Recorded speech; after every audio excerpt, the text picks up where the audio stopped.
జగన్ బతిమాలుకున్నాడా? పోనీ మేము అడిగామా? అమ్మమ్మ పవన్ కళ్యాణ్ గారు దాయి బాబు దాయి ఇప్పబాకు నీ టన్నుల సమాచారాన్ని దాచుకోమని చెప్పాడు.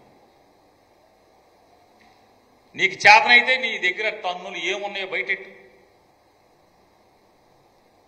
నువ్వు నిజంగా నికార్సైనోడివి అయితే బయటెట్టు. ప్రతిసారి జగన్ నీ గురించి నా దగ్గర సమాచారం నువ్వు ఉంటే దాచుకుని మురగబెట్టుకోవటం ఎందుకు? పెట్టవా బయటికి. ఈ టన్నుల సమాచారాన్ని బయటెట్టు. బ్లాక్ మెయిలింగా? జగన్ దగ్గర బ్లాక్ మెయిలింగ్లు కుదరవు, బేరాలు ఉండవమ్మా. పవన్ కళ్యాణ్, జగన్మోహన్ రెడ్డి దగ్గర బేరాలు ఉండవమ్మా. చేతనైంది చేసుకో పవన్ కళ్యాణ్. నీ దగ్గర టన్నుల సమాచారం ఉంటే జగన్ నువ్వు సభలు పెట్టి సిద్ధం అని చెప్తున్నావు. నీకు యుద్ధాన్ని ఇస్తాను మర్చిపోబాకంట పవన్ కళ్యాణ్ చెప్తున్నాడు. యుద్ధాన్ని ఇస్తాడంట. మరి 2014 ఎన్నికల్లో ఏమి ఇచ్చావు జగన్కి? అప్పుడు జగన్కి వ్యతిరేకంగా పనిచేశావు కదా. 2019లో కూడా జగన్మోహన్ రెడ్డి గారికి వ్యతిరేకంగా నువ్వు పోటీ చేశావు కదా. ఏం చేశావని అడుగుతున్నా. అప్పుడు యుద్ధాన్ని చూపించలేకపోయావా? సరుకు లేదా? గుండు లేవా? మందుగుండు సామాగ్రి. యుద్ధాన్ని ఇప్పుడే చూపిస్తావా? ఇప్పుడంటే పొడి చేస్తాడంట, యుద్ధాన్ని చూపిస్తాడంట. 2014లో 19లో ఏం చూపించా జగన్కి? జగనే మీకు పెద్ద సినిమా చూపించాడు. మడిసి తొంగబెట్టాడు. అమరావతి రాజధాని అంట. జగన్మోహన్ రెడ్డి మూడు రాజధానులు అంటాడు. 3 చోట్లకి వెళ్తారా ప్రజలు అని మాట్లాడుతున్నాడు. మరి ఇంత పోటుగాడివైతే పవన్ కళ్యాణ్ గారు నువ్వు 2019లో ఏమని మాట్లాడావు? అమరావతి అందరి రాజధాని కాదు, అది కొందరి రాజధాని, కేవలం ఒక కులానికి మాత్రమే రాజధాని. అది మిగతా రాష్ట్రంలోని మిగతా జిల్లాల్లో ఉన్నటువంటి పేద మధ్యతరగతి వర్గాలు అక్కడ ఇల్లు కట్టుకోవాలంటే వారి ఉండటానికి చోటేది అని అన్నావు కదా. 2019లో అది కేవలం ఒక కులానికే రాజధాని, అది అందరి రాజధాని కాదు, ఈ రాష్ట్రంలోని మిగతా వాళ్ళకి చోటేది అక్కడ అని చెప్పినటువంటి ఇదే పవన్ కళ్యాణ్ ఇవాళ అమరావతి రాజధాని అంటున్నాడు. ఆ రోజుకి ఈ రోజుకి ఏం జరిగింది?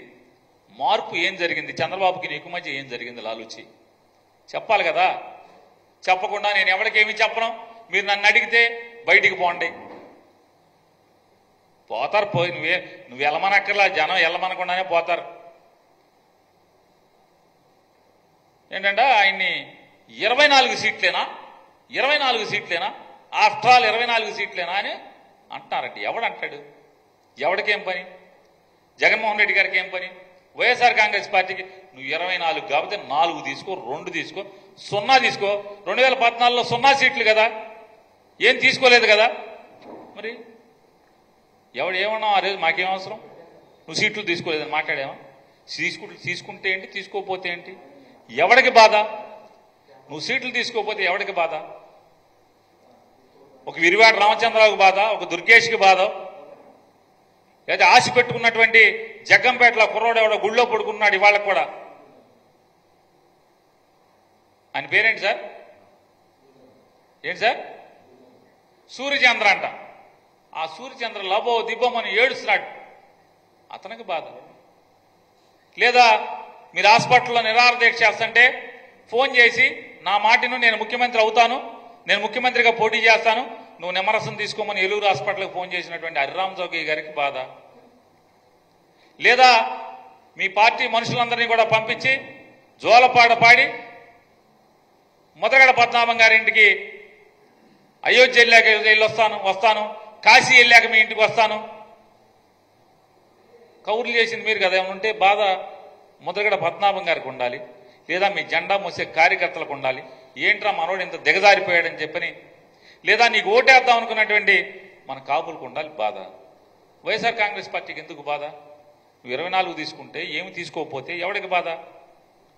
వాముడు అంటున్నాడ జగన్మోహన్ రెడ్డి నాకు జగన్ నాకు 24 సీట్లు తీసుకున్నా అని నేను అనుకుంటున్నావేమో, నేను వామనుని లాంటోడి పొట్టోడిని అనుకుంటున్నావేమో, బలిచక్రవర్తిని తొక్కినట్టు తొక్కేస్తాడంట. అసలు బలిచక్రవర్తికి వామనుడికి ఏంటి కథ? బలిచక్రవర్తి ఒక రాక్షస రాజు. బలిచక్రవర్తి దగ్గర దానం పొందినాడు ఎవడు?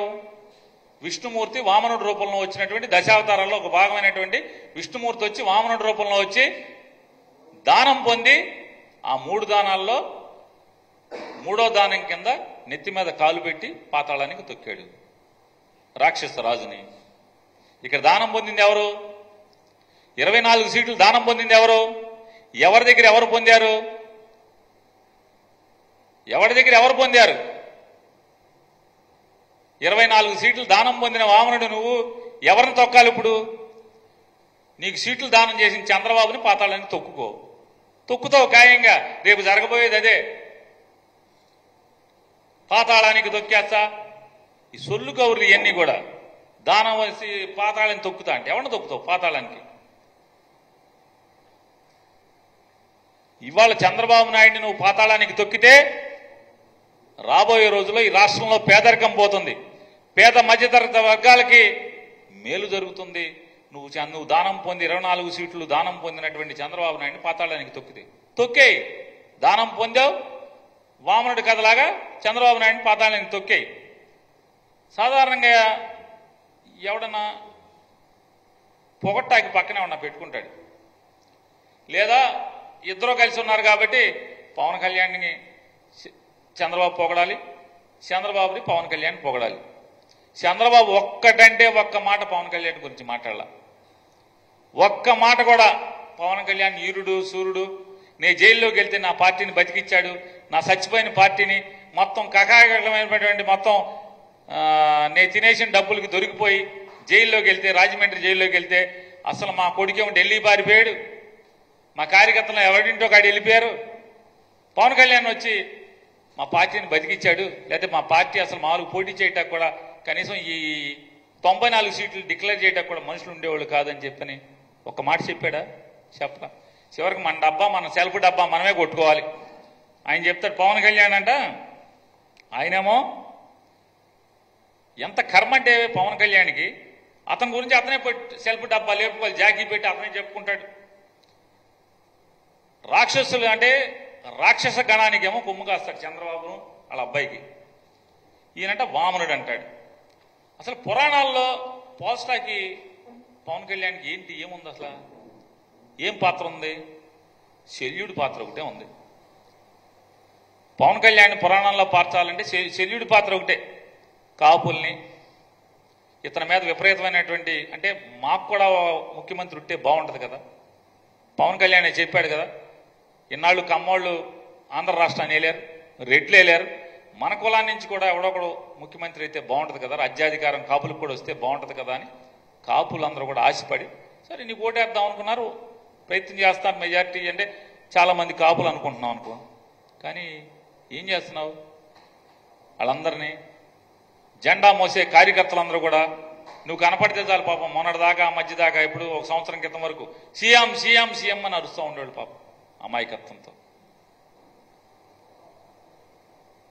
పవన్ కళ్యాణ్ తరఫున మేము పోటీ చేస్తామని చాలా మంది పరిగెట్టుకు వస్తూ ఉండేవాళ్ళు. కాపులు ఎక్కువగా ఉన్న చోట, ఎక్కడైతే కాపులు ఎక్కువగా ఉన్న ఓట్లు ఉన్న చోట అక్కడ ఎవడో కూడా మేము పోటీ చేస్తామని చెప్పని. ఏం చెప్తాం మీరు? మనకు బలం లేదురా, బూత్ కమిటీలు లేవురా, గ్రామ కమిటీలు లేవురా, మనం ఎవడో నేను పోటీ చేసి ఓడిపోయామరా, మనం మీరు గెలిపించలేరురా. శల్యుడు ఎట్లా అయితే కర్ణుడికి నీరుగార్చి యుద్ధం చేయకుండా అర్జునుడు ఈరుడు సూర్యుడు నువ్వు యుద్ధం చేయలేవు, నువ్వు వేస్ట్ రా బాబు, నువ్వు సన్నాసి, మనం వేస్ట్ మన రథం ముందుకెళ్తాం అనవసరం ఇట్లాంటి అట చెప్పేవాడు.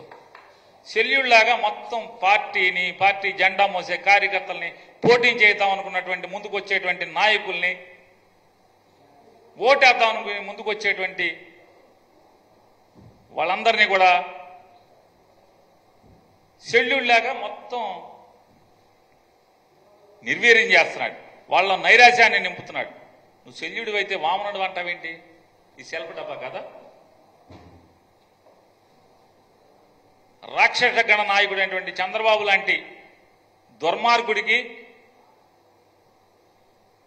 డబ్బు డబ్బు డబ్బు డబ్బు అని డబ్బు నామస్మరణ చేస్తున్నటువంటి చంద్రబాబు నాయుడు కడుపును పుట్టినటువంటి కొడుకు నీ నోటితో నువ్వు చెప్పావు.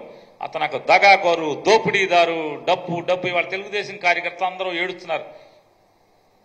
చంద్రబాబు కొడుకు వచ్చాడండి, డబ్బు డబ్బు డబ్బు డబ్బు డబ్బు అని చచ్చిపోతున్నాడండి డబ్బుతో పడి.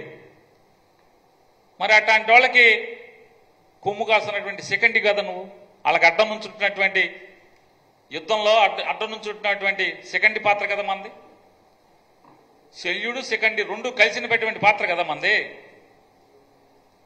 ఈ చంద్రబాబు నాయుడు గారు చించుకుని మాట్లాడతాడు, చెవులో ఒకటి తేగొట్టి, హూ కిల్డ్ బాబాయ్. నువ్వు ముఖ్యమంత్రిగా ఉండగానే బాబాయ్ కిల్డ్ కదా. చంద్రబాబు నాయుడు ముఖ్యమంత్రిగా ఉండగానే బాబాయ్ కిల్డ్. అప్పుడు పవన్ కళ్యాణ్ చంద్రబాబు నాయుడు ఇద్దరు పోనీ జగన్మోహన్ రెడ్డి మీద ఏమన్నా కేసు పెట్టారా? జగన్ కిల్డ్ అని చెప్పని ఏమన్నా కేసు పెట్టారా? కేసు పెట్టలేదు సరి కదా, కనీసం నింద కూడా మోపలేదు కదా. నింద కూడా మోపలేదు కదా, బురద కూడా వేయలేదు కదా. అప్పుడేమో పవన్ కళ్యాణ్ నువ్వు కలిసి నువ్వు ముఖ్యమంత్రిగా ఉంటావు, బాబాయ్ కిల్డ్ అయినప్పుడు జగన్ నాట్ కిల్డ్ బాబాయ్ అని ఆ రోజు అంటావు. జగన్ నాట్ కిల్డ్ బాబాయ్ అనేమో నువ్వు ముఖ్యమంత్రిగా ఉన్నప్పుడు అంటావు. ఇప్పుడేమో హూ కిల్డ్ బాబాయ్, హూ కిల్డ్ ఎన్టీఆర్ అనుకోవచ్చు కదా, హూ కిల్డ్ ఎన్టీఆర్ అని. ఈ చంద్రబాబు నాయుడు ఈ దిగజారుడు మాటలు జనానికి మతిమరుపు ఉంటుంది అనుకుంటారు. ప్రతిదీ నువ్వు ముఖ్యమంత్రిగా ఉన్నప్పుడు వివేకానంద రెడ్డి గారు హత్య గావించబడితే ఆ హత్యలో దోషులు ఇవాళ నీతో తిరుగుతారా? పచ్చిగా కిరాతకంగా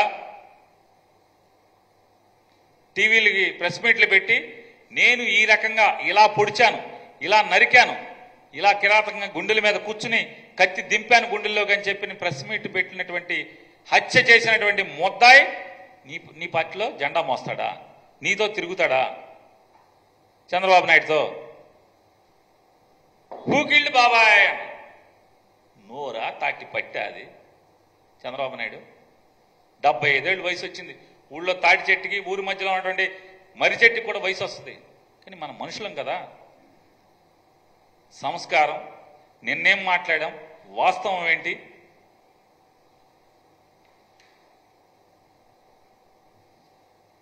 పవన్ కళ్యాణ్ గారు చెప్తాడు పాపం. మరి ఎవడు రాశాడో, జబర్దస్త్ రైటర్ రాశాడా, సినిమా డైలాగులు రాసేవాడు రాశాడో తెలీదు. పవన్ కళ్యాణ్తో స్నేహం చచ్చేదాకా, పవన్తో శత్రుత్వం వాడు చచ్చేదాకా, అవతల వాడు చచ్చేదాకా అంట. సొల్లు కబుర్లు, సినిమా కబుర్లు, సినిమా డైలాగులు. 2009 సంవత్సరంలో చంద్రబాబుతో శత్రుత్వమే కదా. మీరేమో ప్రజారాజ్యం పార్టీలో యువరాజ్యం అధ్యక్షుడు. చంద్రబాబు నాయుడు ఎన్ని తిట్టావు? ఆ రోజు శత్రువే కదా. మామగారి దగ్గర నుంచి పార్టీని దొంగతనం చేశాడన్నావు. సైకిల్ గుర్తు రామారావు దగ్గర నుంచి లాక్కున్నాడు, ఈ సైకిల్ చంద్రబాబుది కాదని చెప్పావు. చంద్రబాబుని ఇష్టం వచ్చినట్టు తిట్టావు. శత్రుత్వమే కదా. 2009లో చంద్రబాబు నాయుడు శత్రుత్వం మరి చచ్చేదాకా ఉందా? 2014కి వచ్చేప్పటికి చంద్రబాబు నాయుడుతో స్నేహం మళ్ళీ. మరి 2014లో చంద్రబాబుతో స్నేహం మరి ఎవరు చచ్చేంత వరకు ఉండాలిగా. మరి 2019 వచ్చేప్పటికి మళ్ళీ శత్రుత్వం ఏంటి? స్నేహం పోయి శత్రుత్వం వచ్చిందేంటి? పోనీ 2019లో ఉన్నటువంటి శత్రుత్వం అవతలోడు పోయేదాకా ఉంటుందన్నావుగా, పోయేదాకా ఉందా? లేదుగా. మళ్ళీ 24కి వచ్చేప్పటికి చంద్రబాబు నాయుడుతో స్నేహం కదా. మరి నీ మాటకు అర్థం ఉందా? నీ సొల్లు కబుర్లకి అర్థం ఉందా చెప్పు. పవన్ కళ్యాణ్తో స్నేహం చచ్చేదాకా అంటే పవన్ కళ్యాణ్ చచ్చేదాకా, పవన్ కళ్యాణ్తో శత్రుత్వం అవతల వాడు చచ్చేదాకా. ఇదేంటిది? ఇదేంటిది అంటున్నా. 2014తో మోడీతో స్నేహం, నరేంద్ర మోడీతో స్నేహం, 2019లో మోడీతో శత్రుత్వం, 2024లో మోడీతో స్నేహం. మరి ఎవడో ఒకడు చచ్చేదాకా ఉండాలి కదా. ఇది ఏంటి? పిల్లి మొగ్గలేంటి? ఈ పిల్లి మొగ్గలేంటి పవన్ కళ్యాణ్? ఎవడో మాటలు రాసిస్తే డయాస్ మీద కూర్చుని బట్టి పట్టే చెప్పేస్తామా? సినిమా అయితే 4 రోజులు ఆడదే, నచ్చితే చూస్తారు, నచ్చపోతే తెరలు వెళ్ళిపోతారు, వెళ్ళిపోతాం, ఇంకో సినిమా వచ్చేస్తుంది. కానీ ఇది రాజకీయం, ప్రజా జీవితం. ప్రశ్నిస్తారు, నిలదీస్తారు, ఫినాయిల్ పెట్టి కడుగుతారు.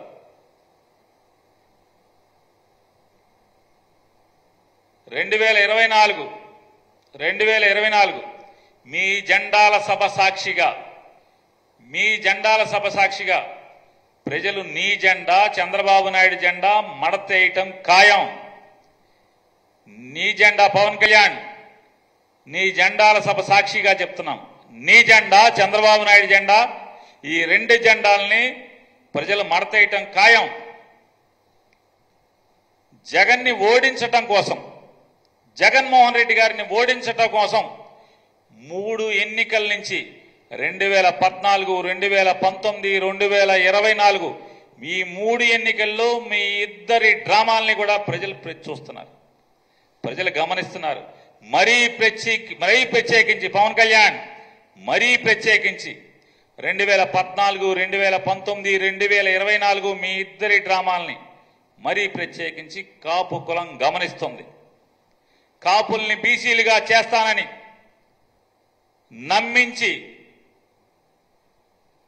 నమ్మించి నిండా ముంచి మోసం చేసినటువంటి మోసాన్ని మది నిండా నింపుతూ రగులుతూ ఉంది. మీ ఇద్దరిని కలిపి మడతేయటానికి సిద్ధంగా ఈ రాష్ట్ర ప్రజలున్నారనేది మీకు హెచ్చరిక చేస్తూ, అలాగే ప్రభుత్వాన్ని ప్రశ్నిస్తా అని పార్టీ పెట్టి ప్రజల్ని వదిలి ప్రతి ఎన్నికల్లో చంద్రబాబు కోసం నాలుక మడతేస్తున్నటువంటి వ్యక్తి పవన్ కళ్యాణ్. ఇవాళ ఆయన మాట్లాడుతూ